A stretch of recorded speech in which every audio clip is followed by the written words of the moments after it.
Good evening, friends. First, I would like to check whether otherwise you are able to see my PowerPoint. Yes, sir. Okay, audio is also clear now. Yes, sir.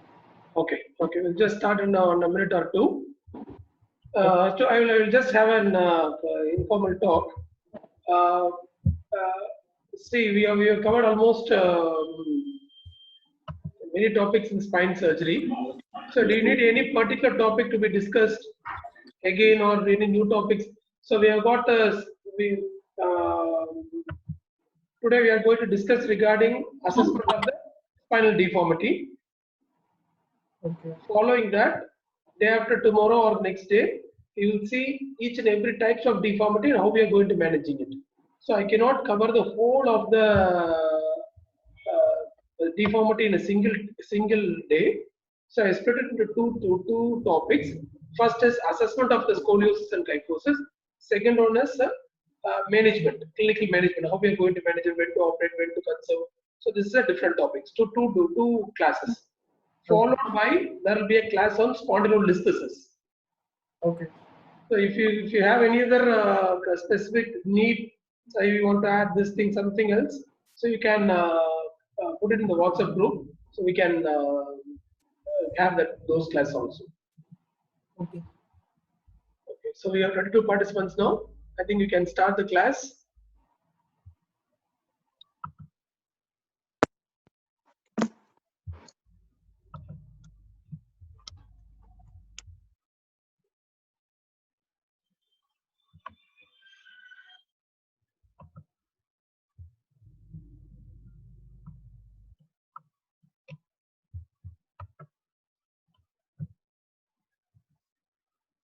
So good evening, everybody. Today we are going to see how we are going to assess a patient presenting to us with spinal deformity, both clinically and radiologically. Okay. So usually, so what is the peculiarity of being a human being? So all the animals, they walk with 4 limbs. We are one of the few species which we walk with 2 limbs. So what is the advantages of walking in 2 limbs? So usually when you are walking with 4 limbs, the energy consumption is very high. Okay, but we the human beings, we have been evolved and we are walking with 2 limbs. The main advantage of this walking in 2 limbs is the energy consumption is very less. Okay, so we are saving energy. So the 2-limb gait helps us to save energy.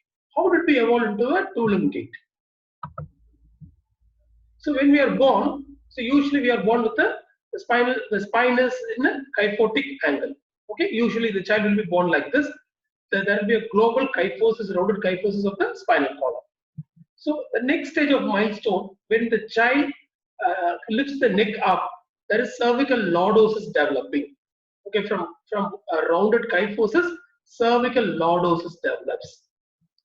Then when the patient starts crawling, so when the child starts crawling, there will be a small amount of lumbar lordosis developing, and when they stand straight, all the curves of the spine are developed. Especially mainly the thoracic curvature is the primary curve. The cervical curvature, there is cervical lordosis and lumbar lordosis, or so cervical lordosis develops when the child lifts the head up. Lumbar lordosis develops when the child starts walking. So this development of spinal vertebral column into a straight one. So for all the animals, the spinal column doesn't bear weight. Okay. So for any dog or cat, there is no weight over the spinal column.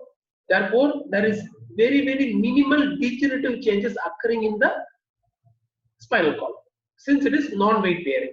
But in human being, the spinal column is erect and it is bearing weight. So only there is significant amount of degenerative changes occurring in spinal column. So thoracic curvature is the primary curve. Okay, this cervical curvature, lumbar curvature is developed later. So cervical and lumbar is more mobile. There are more prone for degenerative changes, as I have seen earlier. Okay, this is the basic of why we are standing straight and what is the development of the spinal curvature. So when we see in coronal plane, the spine should look straight from craniovertebral junction to the sacrum pelvis. It should look straight. Okay. When there is any deformity or any deviation in the coronal plane, we call it as scoliosis. Okay. Or in colloquial terms, we can call it as lateral curvature of the spine. Lateral curvature of spine is called as scoliosis. Okay. According to Scoliosis Research Society, the definition is whenever there is lateral curvature of spine more than 10 degrees as measured by Cobb's method, it is called as scoliosis. Okay. Lateral curvature of the spine more than 10 degree, we can call it as scoliosis. So we can see here, so this is the pelvis, the shoulder, neck. So this is the lateral curvature, a significant lateral curvature of the spine. Here also you can see a lateral curvature of the spine. So in X-ray, ideally we should take in the whole spine X-ray. Okay. So you can see here, starting from the cervical spine, there is a long C-shaped curve towards the left side. So this is lateral curvature of spine is called as scoliosis. Then in sagittal plane, we should see a nice S-shaped curve. Okay, there is a thoracic kyphosis, there is a cervical lordosis, there is lumbar lordosis. Okay, so usually the kyphotic deformity is more common in thoracic spine. Already there is a physiological kyphosis there, so therefore the chance of developing kyphotic deformity is more in thoracic spine.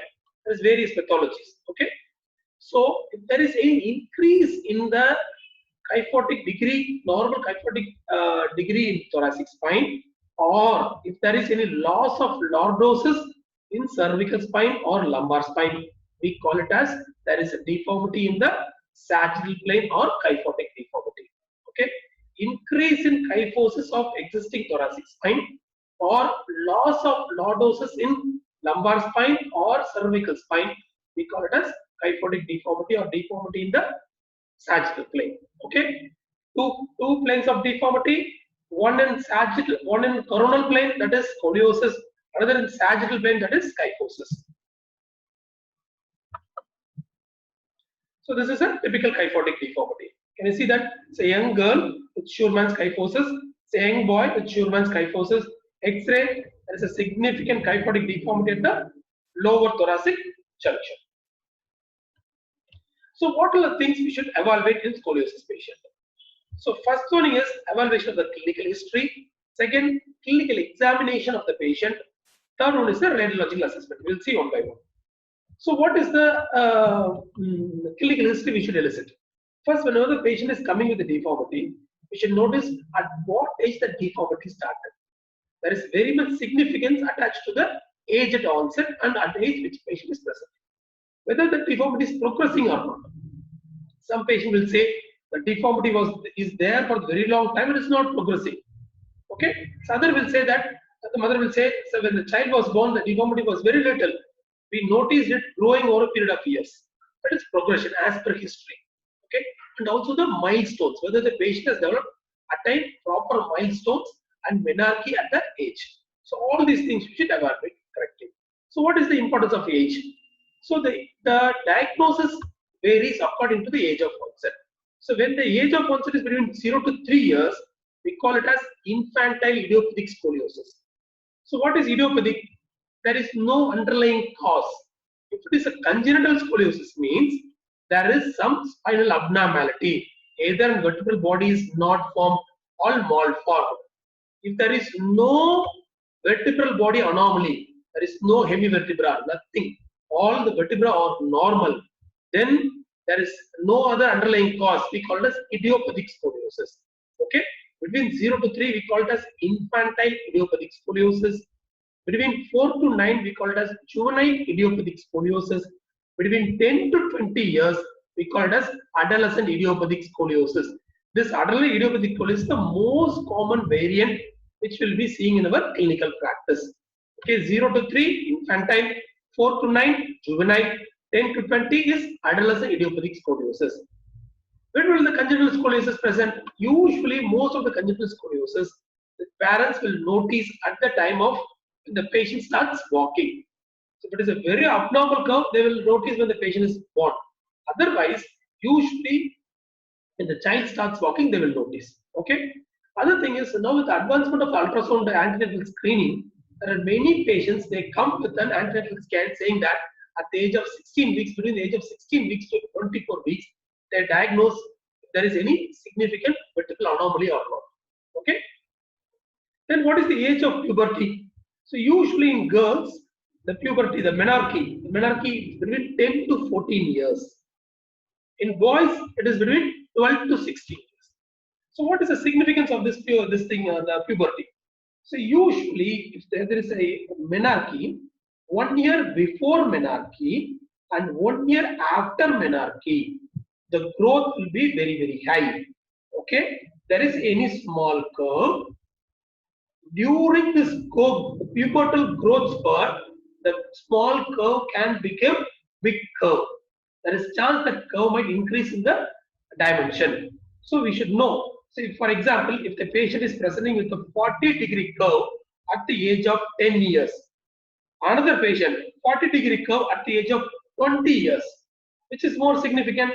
40-degree curve at the age of 10 degrees is more significant because at 10 degree, patient has got a lot of growth potential. Patient will attain puberty or menarche. There will be a growth spurt.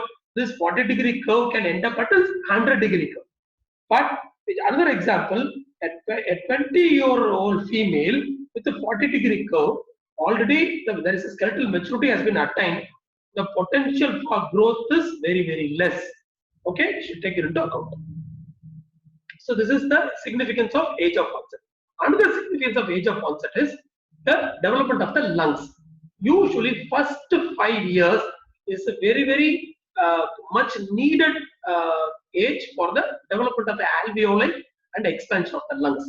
If there is any deformity, any significant deformity in the thoracic spine, okay, before the age of 5 years, that will hinder the development of respiratory alveoli and expansion of the lungs.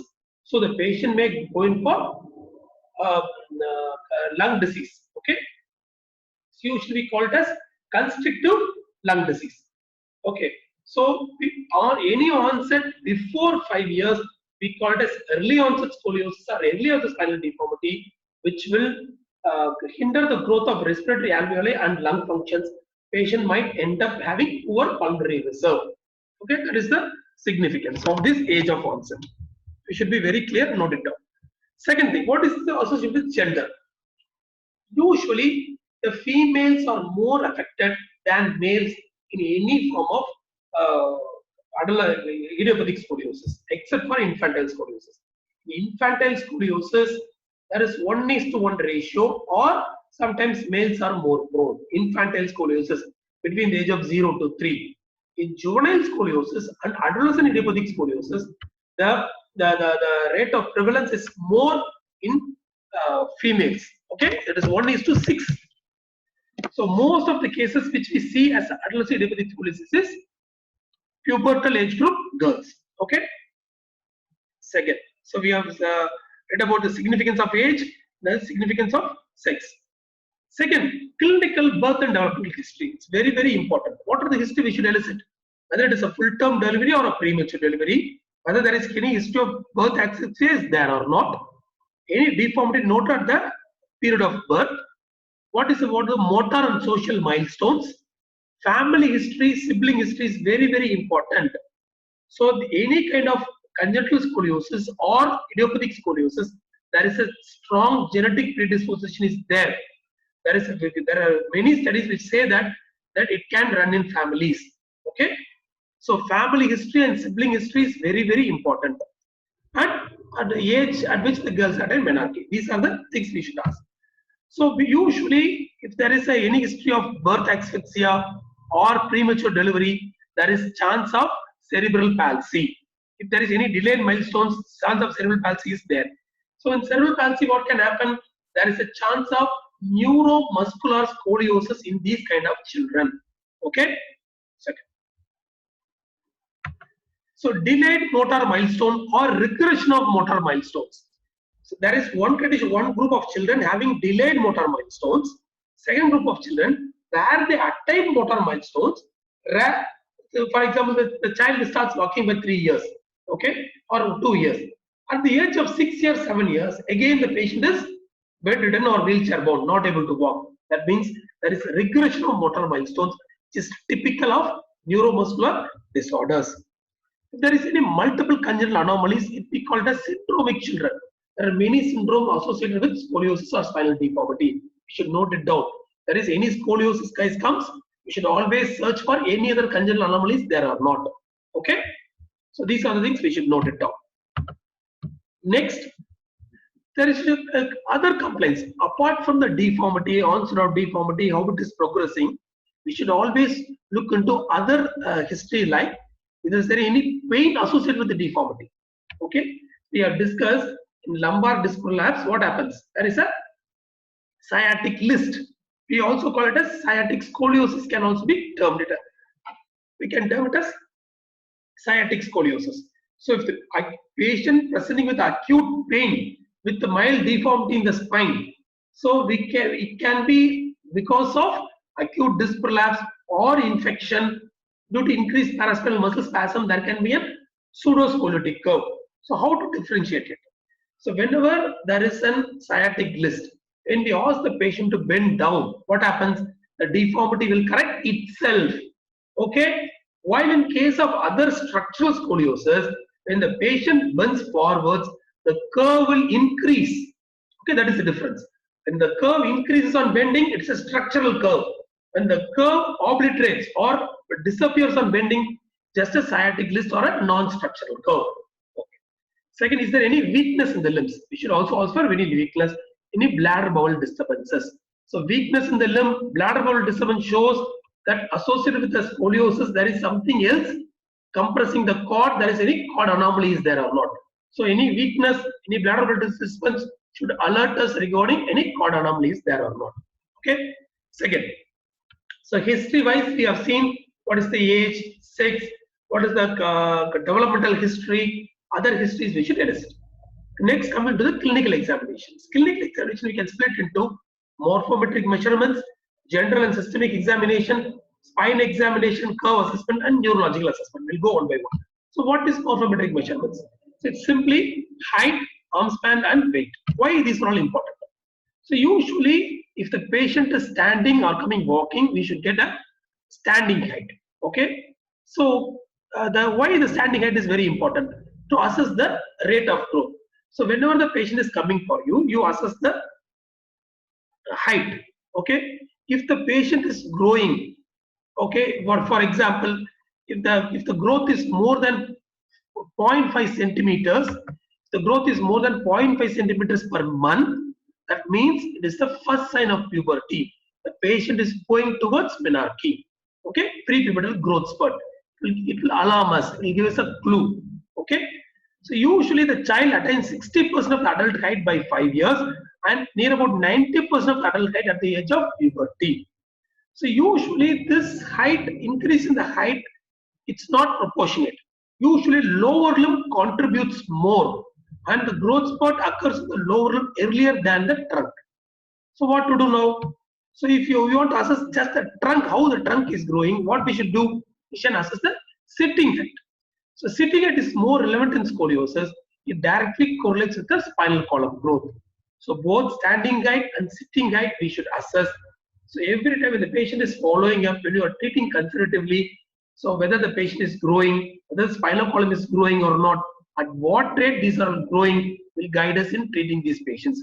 So these things are simple things, are a matter of importance. If the patient is not able to sit, not able to walk, the patient is bedridden, this arm span can help us this thing. Because usually standing height is equal to 97% of the arm span. Okay. In case of Marfan syndrome, this arm span might be increased. So rarely we use this, but just for theoretical purpose. Weight. So usually the weight is, the importance of weight in scoliosis assessment is whenever the patient is overweight, obese, the brace. So what is if there is a patient of scoliosis, we are going to treat the patient by brace treatment or conservatively brace application. The patient is overweight, we cannot apply a brace. The brace application will not work. So that is one importance. Second, Usually, yeah, there is a syndrome called Prader-Willi syndrome where there will be scoliosis associated with the obesity, and this obesity can mask this scoliosis. This is the importance of weight. Next comes, so morphometric measurements. What is the importance of standing height, sitting height, arm span, and what is the importance of weight? Okay. Coming to the general examinations and systemic examinations. What are the general examination we should see overall? So we should see for the skin and neurocutaneous markers, features of connective tissue disorder, specific syndromic features, and evaluation of cardiac, respiratory, and genitourinary system. We will see one by one. So what are these neurocutaneous markers? So neurocutaneous markers. There are markers in the cutaneous system, skin, associated with the neural anomalies. For example, say if there is a spinal cord, okay, there are various anomalies in the spinal cord associated with scoliosis. For example, tethered cord. So usually when the spinal column grows, when the spinal vertebral body grows, the spinal cord also ascends up. Okay.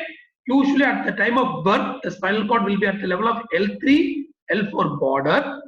When we reach adulthood, the spinal cord will be at the end of lower border of L1. So from L3, it moves to L1.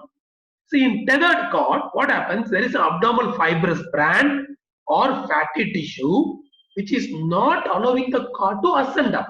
That is called as tethered cord. The cord is being tethered. Tethered means holding up. So when there is a tethered cord, there can be some cutaneous markers. If there is any split cord malformation or spina bifida that is not seen outwards. So these kind of spinal cord malformation can be associated with cutaneous markers. Like you see here, there is a tough hair in the spine, or usually the tough hair will be in the lumbosacral spine. Second thing, there can be some pigmentation anomalies at the level of the lumbosacral spine or thoracolumbar junction. So these kind of things, whether there is any skin pigmentation anomalies or whether there is any tough hair is there or not, we should see it. So deformity patient with neurocutaneous markers, what you should think? There is something anomaly going on in the spinal cord. So we should go for an MRI scan. Is it clear? So what are the neurocutaneous markers? Hairy patches can be seen, dimples can be seen, lipomatous lesion or skin pigmentation anomalies can be seen. So these are called as neurocutaneous markers. Second one is neurofibromatosis. So there are a lot of manifestation, bony manifestation in neurofibromatosis. So in orthopedics, the most common thing what is this? Pseudoarthrosis of the tibia. See, in spine also, we can have a significant curve. So okay, so usually in case of neurofibromatosis, the curve in the spine, the scoliotic deformity will be very sharp. One thing. Second, the pedicles will be very thin. So correcting it is very difficult, will be very stiff curve. So neurofibromatosis with spinal deformity, you should be very careful because the curve will progress rapidly. The curve will be very stiff. The bone will be very thin. Again, in neurofibromatosis, we are operating. The chance of non-union is common. So these are the things we should note of. So neurocutaneous markers, what are the things you will see? So you should see calf-like spots spread over the back and the trunk. Second, skin tags like this can be present. So axillary freckles, that is skin pigmentation anomalies in the axillary region. These are the things we see. So calf-like spots, skin tags, and axillary freckles. These are the clinical examples of this condition. Second, ligamentous laxity. So whenever you see a patient, very tall patient, thin patient, arm span, lengthy arms, we should always check for ligamentous laxity. In what other condition you will have ligamentous laxity? So Marfan syndrome, Ehlers-Danlos syndrome are the main conditions associated with ligamentous laxity, and patients having ligamentous laxity are prone to develop spinal anomalies. Okay, so like this, they will be able to bend the fingers abnormally, and there will be the stretchability of the skin will be more. These are the features of ligamentous laxity. There can be associated deformity in the knee and elbow also. See, for example, see here. So there is a ligamentous laxity. You can see the arm span. See, tall, thin lady with a large arm span. thin, thin and long fingers and toes. So this patient has a mild scoliosis. Mild scoliosis. Okay. So you should identify this. So this, all these features are findings are features of Marfan syndrome. There are many criteria for Marfan syndrome. We can go through that. Major criteria, minor criteria, those things. So usually the patients with Marfan syndrome also might have cardiac anomaly. Okay, dilatation of the ascending aorta, dissection of the ascending aorta, mitral valve collapse, mitral regurgitation, or the cardiac manifestations. So any scoliosis patients, spinal deformity patients, which features of Marfan syndrome, always get cardiology opinion. See this patient. There is a left-sided thoracic scoliosis. You can see valgus anomaly in the, both the ankle region. You can see anomaly in the fingernails. Actually, this case was turned out to be an orthopaedic multiplex congenita. So multiple anomalies involving this lower limb, upper limb, and spine would be a case of orthopaedic multiplex congenita. So other features associated with spinal anomalies are mucopolysaccharidosis. Mucopolysaccharidosis are storage disorders where the patient will have coarse facial features, dwarfism will be there, mental retardation can be a feature, low IQ, hepatosplenomegaly, very significant. Okay, so these mucopolysaccharidosis patients with spinal anomaly, they can have craniovertebral junction anomaly also. They will have cord anomaly, cord compression will be there. So these patients, you should be very, very careful. Second thing is epiphyseal dysplasias. What is epiphyseal dysplasias? Usually there will be multiple joint involvement. Along with spinal deformity, you can see the patient is having kyphoscoliosis here. Along with spinal deformity, the patient will have deformity and stiffness involving elbow joint, wrist joint, hip and knee joint. Multiple joint involvement will be there. Okay. So these are the features, syndromes associated with scoliosis. Systemic examinations. So I already told. So usually a patient with congenital scoliosis, there can be associated other congenital anomalies. You should search for it. Okay. So in case of congenital scoliosis, there are 7% of the patients are associated with congenital heart disease. Usually it will be ASD or PSD. And second thing, in Marfan syndrome, aortic root involvement is common because it is a connective tissue disorder. These are the things you should have it in mind. Coming to the most important systemic examination, that is a respiratory system. So as you see here, the development of the lung starts by 4th week. Okay, it is lung growth is completed by 8 years, but the golden period is till 4 years or 5 years. Okay, so therefore, then the multiplication of the alveoli occurs till the age of 4 years. The number of alveoli increases by 4 years. After 4 years till 8 years, the size grows in number. The size increases. So the number increases till 4 years. Size increases till 8 years. Am I clear? So if there is any anomaly in the thoracic spine, okay, which is shrinking the lung capacity, not allowing the lung to grow, what happens? There can be restrictive lung disease. See here, there is any lung anomaly, usually in many cases, along with associated with the scoliosis, congenital anomalies, there can be an associated rib anomaly also. The rib will be fused. Okay, what happens? The space for the lung decreases. Okay. Second thing. So usually, if there is no rib anomaly. So whenever there is a scoliosis, it is not a single plane or biplane deformity. It's a 3-plane deformity. There will be rotation of the vertebra also. See here. So this is a vertebra normal. As you go to the apex, vertebra is rotated toward the convexity. Rotation. So you can see my hand is rotated towards the convexity. So when the vertebra rotates, what happens? There is a rib hump. Okay. So here on the in the concave side, there is crowding of the ribs. On the convex side, there is a rib hump. Crowding of the ribs in concave side, rib hump in the convex side. So in both the lung fields are affected. The lungs get very little space to expand. So pulmonary functions are mostly affected in patients with thoracic curves.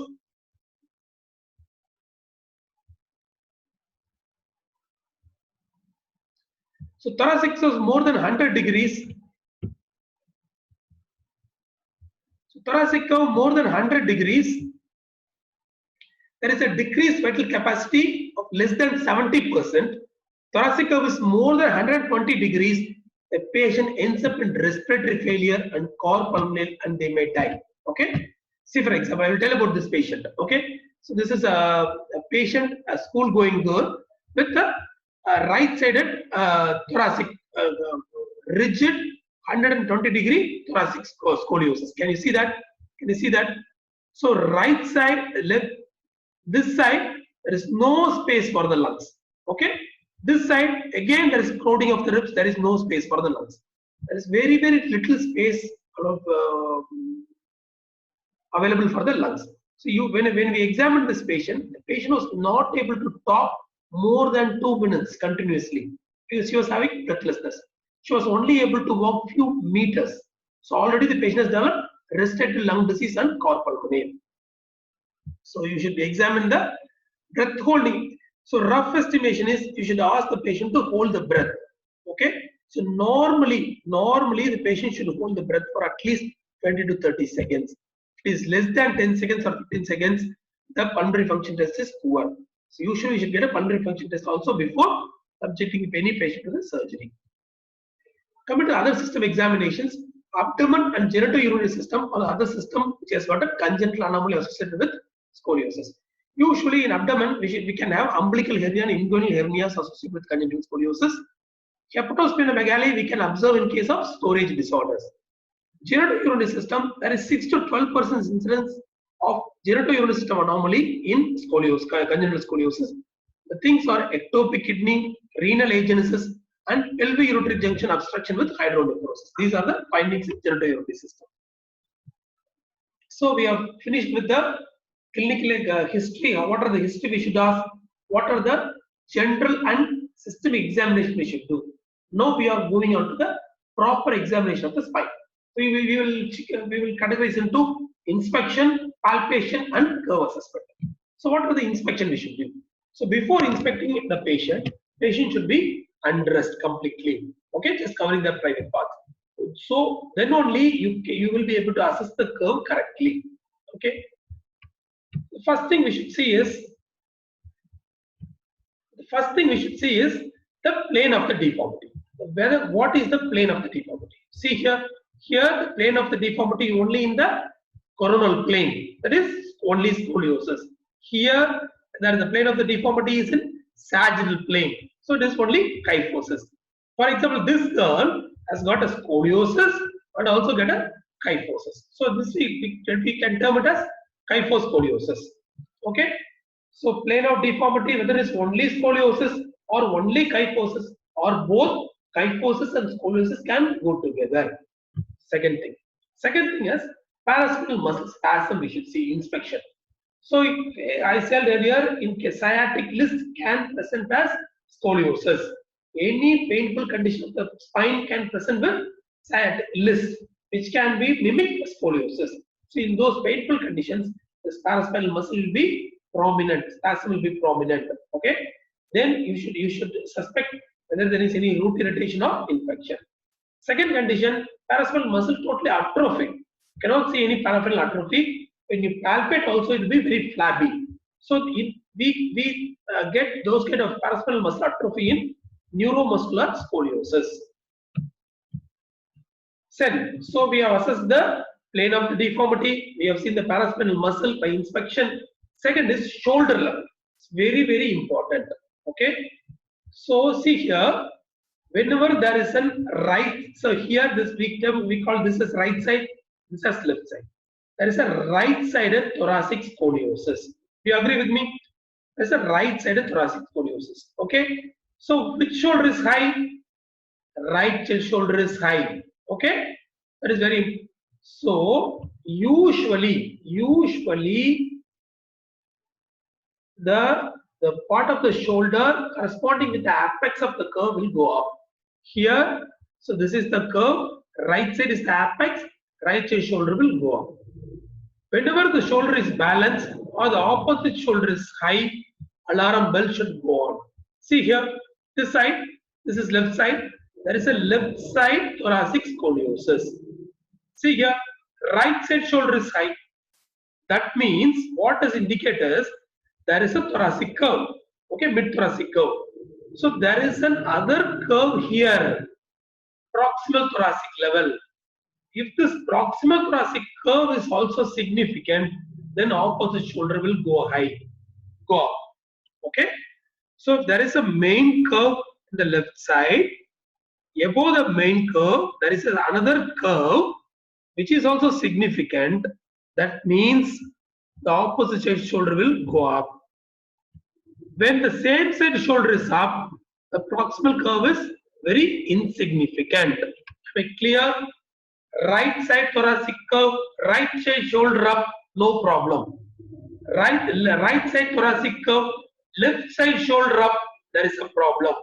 That means there is a right side curve above which there is a small proximal thoracic curve which is significant, which is raising the left side curve up. Okay? If you have doubts, you can ask at the end of the session. Second, so we have in inspection, we have seen the plane of deformity, whether the shoulder, which shoulder is high or not. Third thing we should see is a coronal balance. Okay? So usually in coronal plane, head should be centered over the pelvis. Head should be straight over the pelvis. It's a balanced spine. So there is mild curvature is there, but it is balanced spine.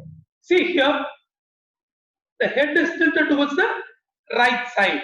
So right side coronal imbalance.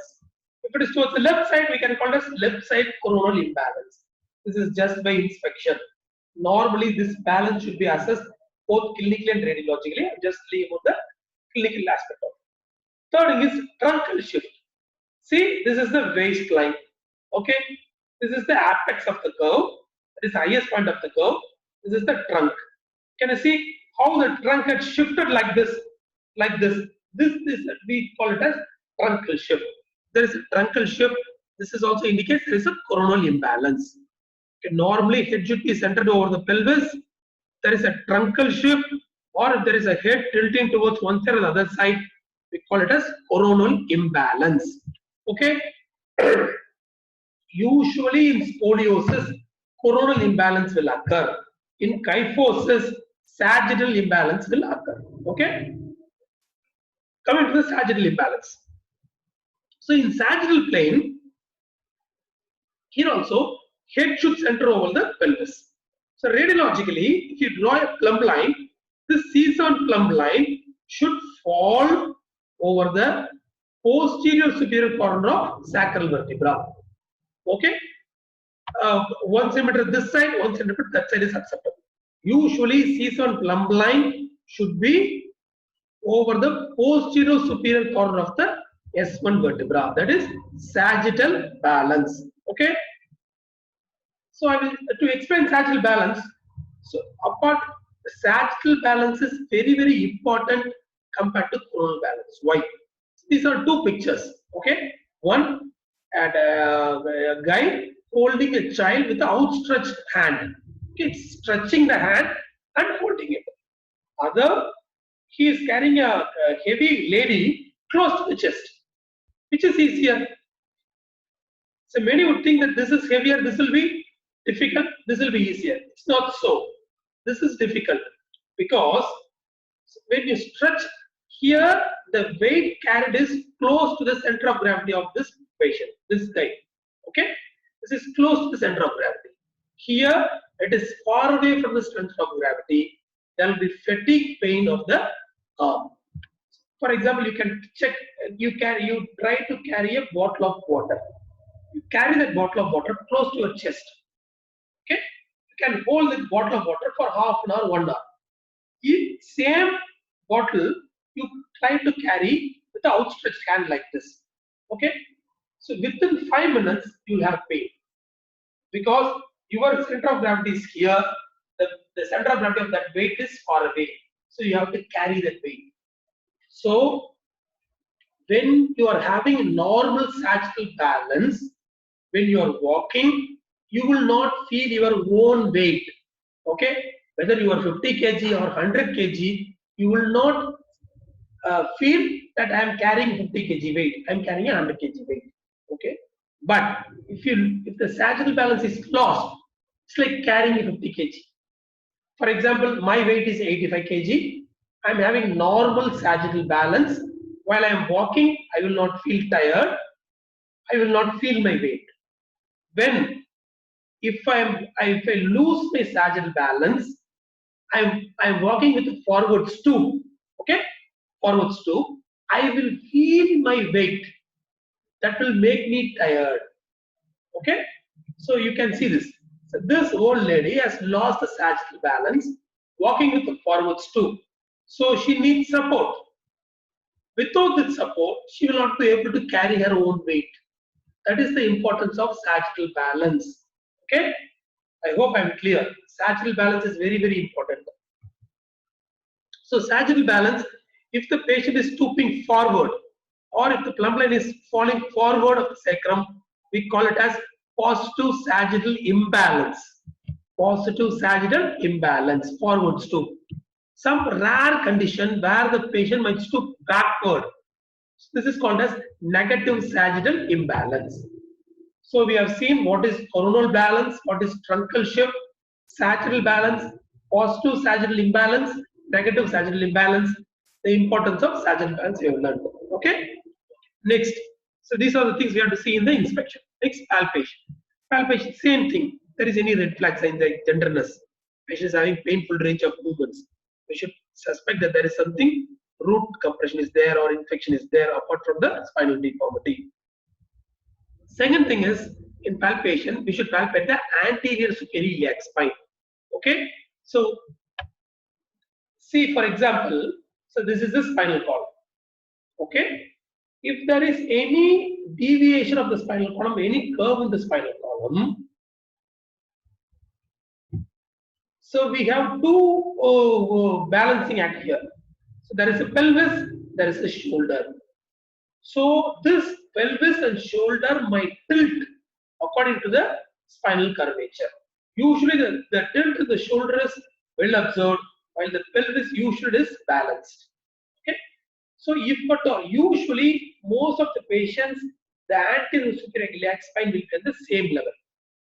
If there is anterior superior asymmetry is there, we should think of two things. Whether there is any limb length discrepancy. Any limb length discrepancy can tilt the ASIS and there can be a secondary spinal curvature. The main problem is limb length discrepancy, and because of limb length discrepancy, there is a list in the spine.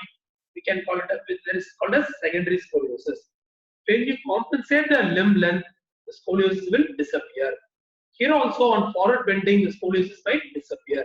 So this is the reason for us seeing the ASIS. Second cause is fixed pelvic obliquity. So, in case of neuromuscular scoliosis, because of pelvic femoral muscle contracture, there can be pelvic obliquity. Okay. So, when you are assessing this, you know the ASIS is it's not at the same level. You are looking for the limb length discrepancy. There is no limb length discrepancy when you should think about fixed pelvic obliquity. So, when you are able to correct the pelvic obliquity by maneuver, then the problem is here with pelvic femoral muscle contracture. If it is not correcting, then it is a fixed pelvic obliquity. Okay, so that's all. There is no need to you need not think too much about the pelvic obliquity. So to repeat, there is a spine, there is a curvature in spine. It can be tilt both the shoulder and the ASIS. Usually the shoulder tilt is more common. We have seen in the inspection. Pelvic tilt is very, very rare. Pelvic tilt is very, very rare. If the examination ASI is at the same level, no problem.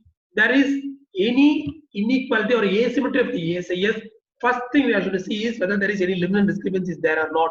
Second thing I have to see is whether there is any pelvic obliquity is there or not. Next, range of movements. So usually the range of movements we should assess the flexion, extension and side bending. Okay, there is importance attached with each range of movements. So usually I said if there is a non-structural curve like sciatic list or if it is due to limb length discrepancy, when the patient bends forwards, the curve will correct itself. Okay. Otherwise, if it is a structural curve, what will happen to the curve?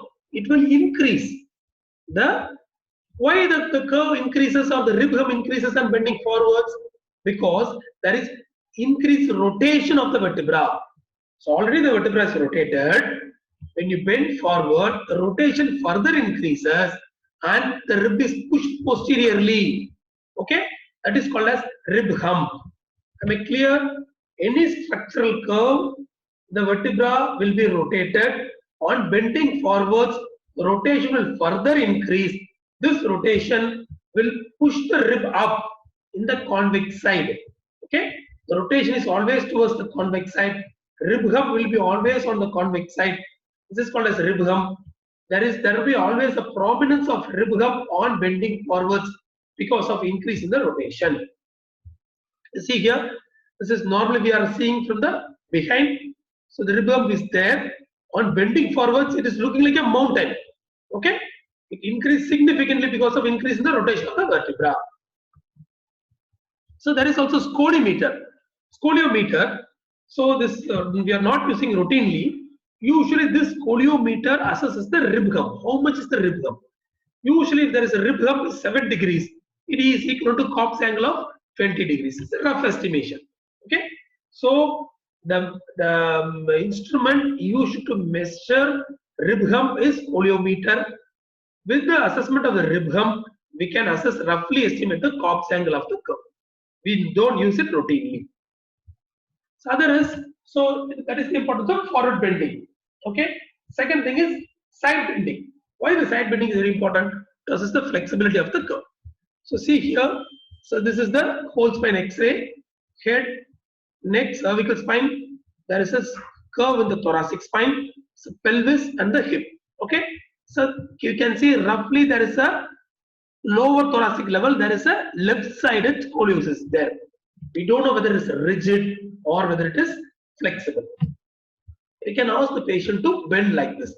Usually, bending X-rays should be taken in supine view, not in the standing view. You should make the patient lie down and then ask them to bend sideways. Only in case of clinical assessment, we can ask the patient to bend sideways in the standing position. Okay? We can see here, this is the left-sided curve. Patient is bending on the right side and then bending on the left side. So you can see here the curve is quite rigid. It's not correcting itself. It's a rigid scoliosis. Here again, see this is a left side, this is a right side. There is a right side long thoracolumbar scoliosis is there. This is a clinical picture. When the patient is bending, you can see the curve correcting itself to a greater magnitude. That means the curve is flexible curve. Okay, it gives an idea. Rigid curve, flexible curve. Rigid curve, the conservative management is very, very difficult. You cannot apply a brace and correct a rigid curve. While a flexible curve can be corrected by applying a brace. That is the importance of this. Okay. So rigid curve, this is a flexible curve. So other test of testing the rigidity is, I didn't get a correct picture. Sorry for this picture. You can hold the patient's neck or chin and try to lift them up. Okay. So undress the patient, hold the neck of the patient and lift them up. So the body will act as a traction force. So you can see the trunk of the patient. If the scoliosis or the deformity is getting corrected, it means it's a flexible curve. If it is not corrected, it's a rigid curve. Okay. So two ways of assessing the curve flexibility: asking the patient to bend sideways and see how much it is getting corrected. Other easier way is lifting the patient with the chin and seeing the correctability of the curve. So we come to the end of the clinical assessment of the curve. Next comes the neurological assessment.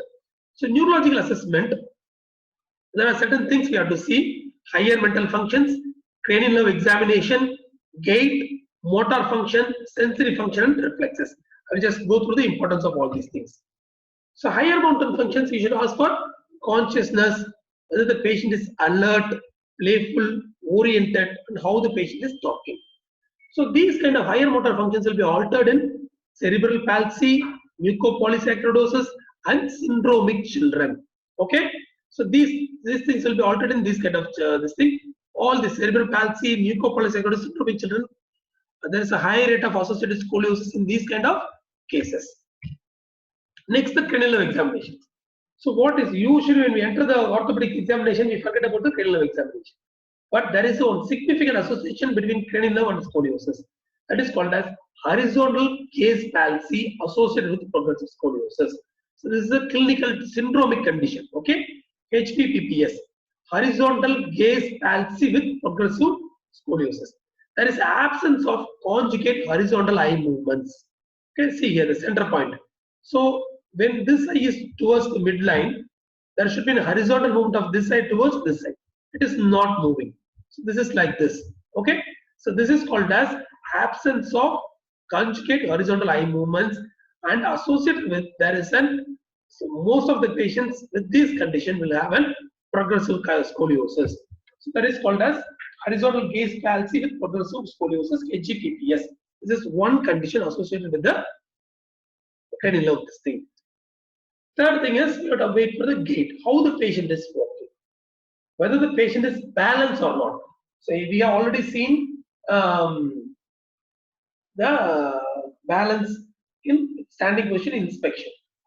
We should ask the patient to walk and see how they are walking.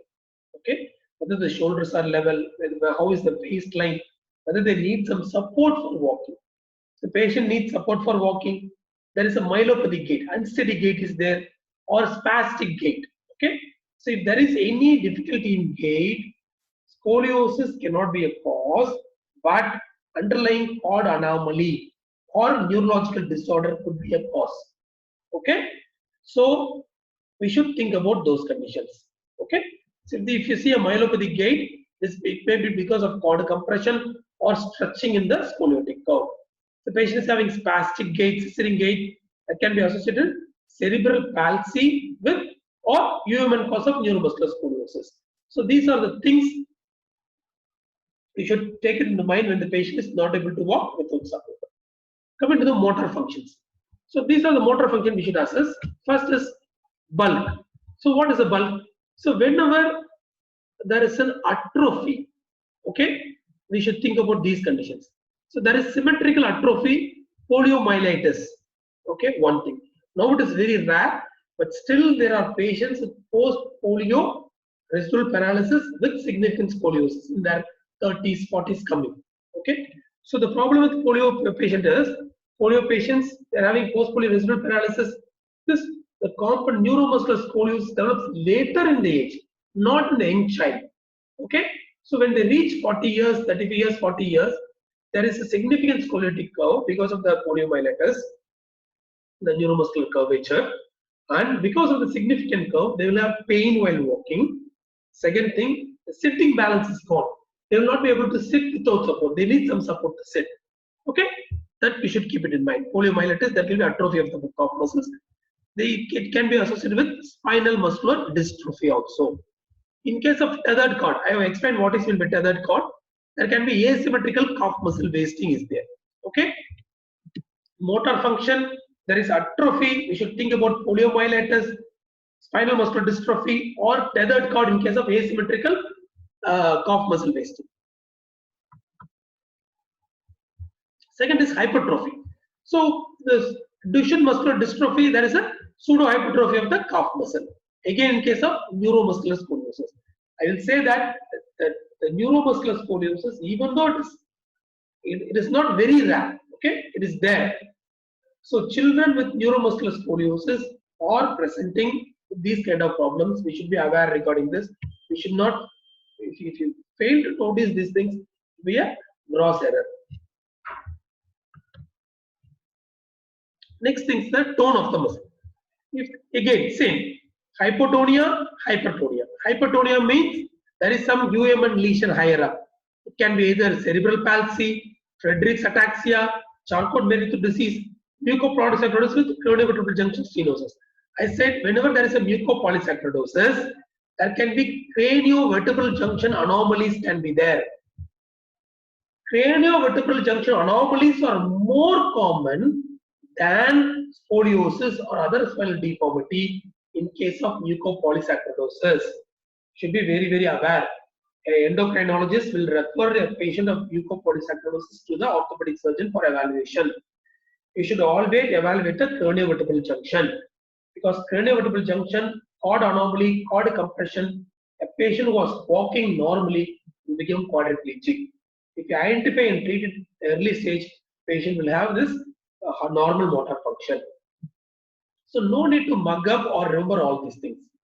Whenever there is hypotonia, you should think that there is something human lesion there and investigate further.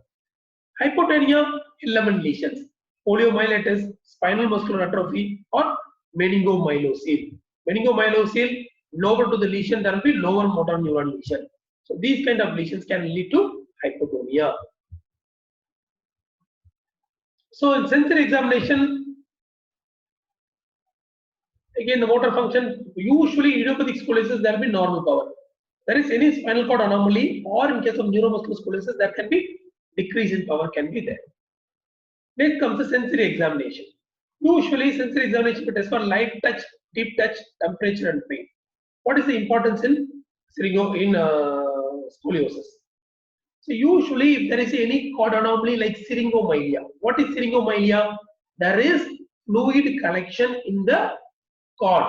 So mylia means spinal cord, syrinx means water containing space. Okay, syringomyelia, water inside the cord is called as syringomyelia. Usually in the syringomyelia, the cord is affected and usually pain and temperature sensation are lost. Crude touch and position sense are preserved. So pain and temperature sensation, posterior column is lost. Okay, while crude touch and position are not preserved. The next very important thing is superficial reflexes. Okay, why superficial reflexes are very important? Any case of scoliosis, all normal neurology, sensory sensation, motor function is normal. There is any abnormality in the superficial reflexes like abdominal reflexes or extensor reflex, you should suspect cord anomaly. You should get an MRI scan done. Abnormality or asymmetry of the superficial reflexes is an indication for MRI scan in spinal deformity patients. So usually the superficial abdominal reflex will be symmetrical. So what we do? So usually we stroke the skin at the level of umbilicus, above the level of umbilicus, and below the level of umbilicus from periphery towards skin, towards the center. There will be the abdominal muscle contraction which should be noted. So this superficial abdominal reflex will be lost in case of syrinx, diastematomyelia, or any spinal cord tumor. Plantar response, again, if it is an extensor response or Babinski response, should again think regarding these things: syrinx, diastematomyelia, spinal cord tumor, or any spinal cord compression. So deep tendon reflexes. So deep tendon reflexes, same biceps, supinator, triceps, lower limb, knee jerk, ankle jerk should be examined. So normally the reflexes should be normal. There is any exaggerated reflexes, you suspect UMN lesion. So that comes to the end of the clinical examination. So whenever the patient of scoliosis or kyphosis is presenting to you, you should assess first the history part. So what is the age of onset, whether it is progressing, whether there is any history of family histories there or not, developmental history, these are the very important things. Coming to the general examination, you see for any syndromic scoliosis there or not, other ligament laxities there or not, neuropathic markers you should see. Next is systemic examination, CVS examination and RS examination is very important, particularly in case of early onset scoliosis. Then coming to the inspect proper spine examination, the plane of the deformity should be identified, whether it is flexible or not, whether the patient is balanced coronally or whether the patient is balanced sagittally. All these things you should note it down. Shoulder level, ASI's level is also very, very important. Then coming to the neurological examination, you should examine the neurology. So any abnormal neurology, we should think regarding spinal cord anomalies there or not. Okay. Next, I also got a radiological assessment of scoliosis, but it's too long, so it will take another hour. So I will take the radiological assessment in the tomorrow. Tomorrow evening, I will take the radiological assessment. We will finish here. It's already 1 hour 15 minutes. We'll end here. If you can any doubts, you can unmute and ask regarding the clinical examination or assessment of scoliosis. Tomorrow, we will go in for radiological assessment of scoliosis. If possible, I will include the management part also.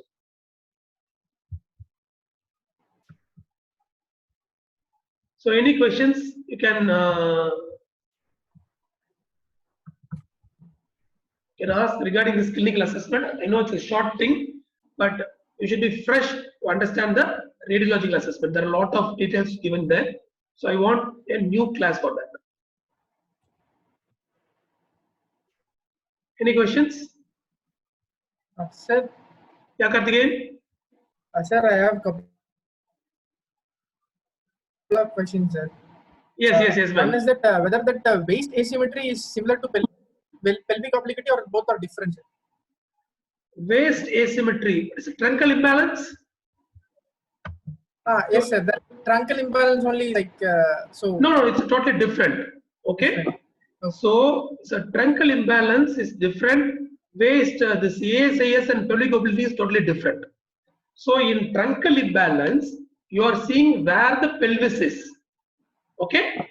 And you are seeing where the trunk is. Usually, most of the cases, the trunk will be little bit towards either this side or that side. There is a gross shift of the trunk towards one side. It signifies that there is a coronal imbalance. Okay. ASIS imbalance. That is the truncal shift you are seeing from the posterior aspect. ASIS you are assessing, making the patient lying on a supine position. Okay. And then you are assessing the ASIS. Totally different things. Okay. Second. Sir, there is you said we will see rib hump or rib prominence when the patient bends forward. Yes. So it is because of the presence of the ribs. So what if we see a lumbar prominence, or what is it due to? Like if we see any lumbar prominence during the Adams forward bending test, like what is it due to? Because we know that in thoracic curve there is a rib which will have a prominence. So what it has to do with lumbar curve? In lumbar curve, the prominence is mainly because of the paraspinal muscles.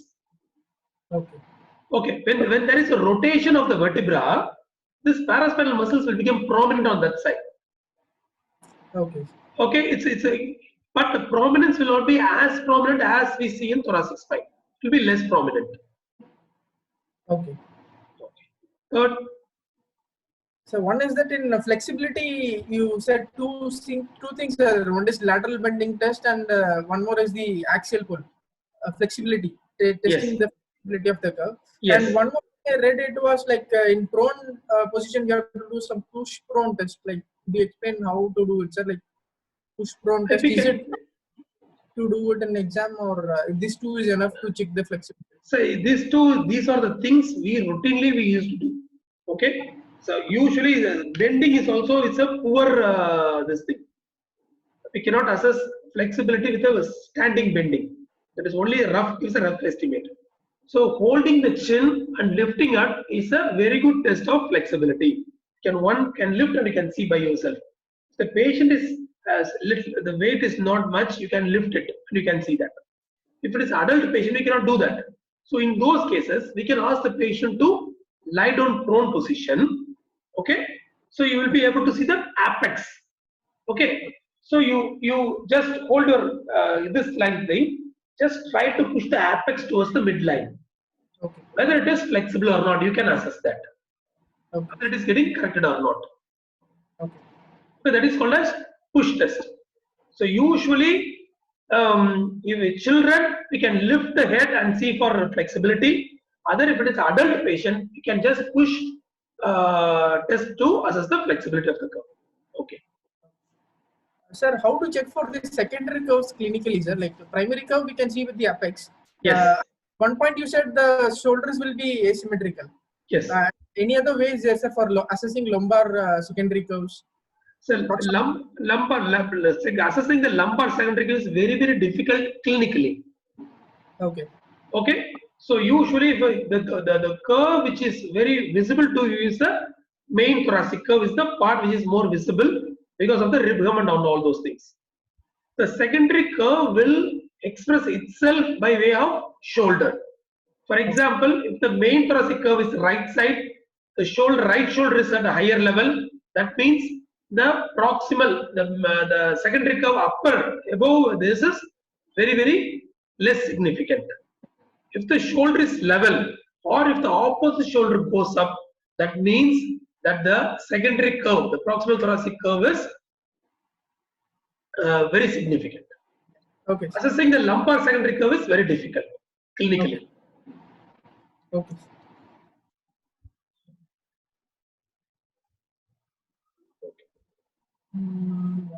Any other questions?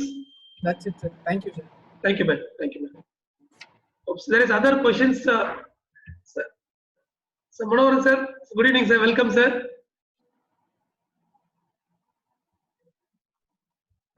Now I think you can hear me. Yes, sir. That was Yes, a sir. very good picture which shows this balance curve. The plumb line test which starts from on the lateral X-ray from C7 Yes, should sir. cross the posterior corner of S1. Yes, sir. And also it says it should be the maximum distance from thoracic 7. Yes, sir. Yes, sir. That was another point. Yes, And for the postgraduate, as you say, the rib hump, it is also called as a razorback. Razorback. Yes, sir. Yes, sir. Razorback. And Razorback. the one test which you said is pull and push test. I Yes, think sir. tomorrow you will be talking. These are Yes. the flexible curves which can be treated by halopelvic tractions. Yes, So sir. Yes, sir. to pelvis tractions. These curves can be just pulled up and they can be somewhat aligned, stretched. So this is also very useful, as you have said. This pull and push test are tests to find out the flexibility of the curve. If you are able to pull and the curves are getting corrected, they are all more flexible. More flexible. Yes, sir. Yes, sir. Thank you. Thank you very much. Thank you, sir. Thank you, sir. Thank you, sir. Thank you, sir. There are other questions in the chat group. So, sir, side of the shoulder lifts up towards the apex of the proximal most curve or primary curve, sir. So, see here. So, the shoulder usually represents the main curve. For example, tomorrow I will explain in the X-ray. So, just I will repeat it. If there is a thoracic curve, okay. So, to balance this thoracic curve, there will be a secondary curve up and there will be a secondary curve down. So usually at any point of time there will be three curves, one main curve and two secondary curves. Okay, if this main curve is predominant, usually that side shoulder will go up. The primary curve, the secondary curve above the main curve is insignificant. It is flexible. But over a period of time, this secondary curve above the main curve can become flexible, can become fixed like this. Okay, this is the main curve, this is the secondary curve. If it becomes flexed, what happens? The opposite side shoulder will go up. If it is straight or flexible, then same side shoulder will go up. So that is the phenomenon between the shoulder height. Second, so how to differentiate a fixed pelvic obliquity from a rigid scoliosis? So rigid scoliosis is a totally different phenomena and pelvic obliquity is a totally different phenomena.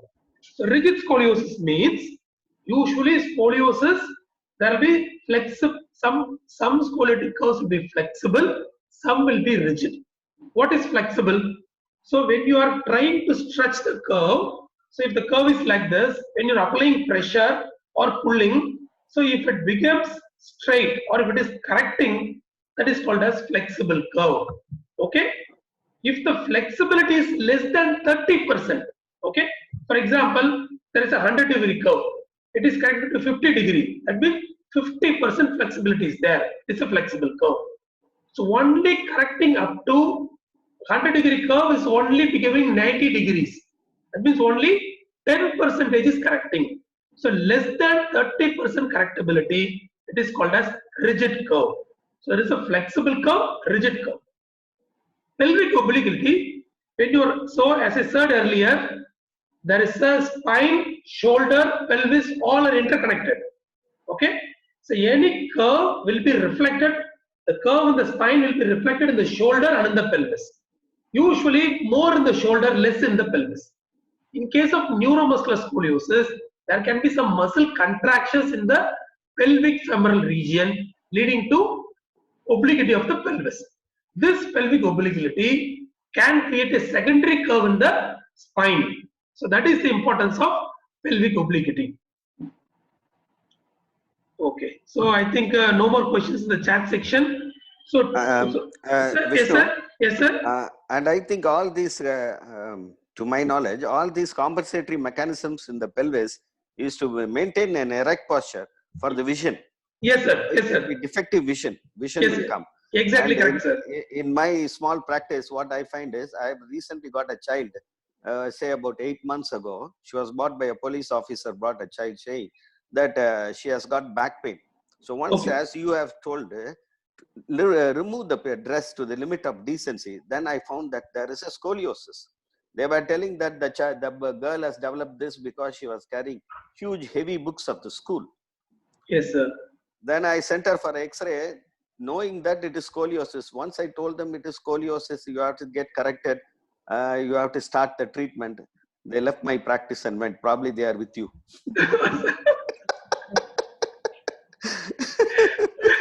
If they take up, I will let you know, sir. So those people of scoliosis who escape from me are with you and with Karthikeyan Dandapani. Thank you. Thank you for the nice session. Thank you, sir. Thank you, sir. Thank you, sir. We'll meet tomorrow. Yes, sir. Bye, sir. Bye.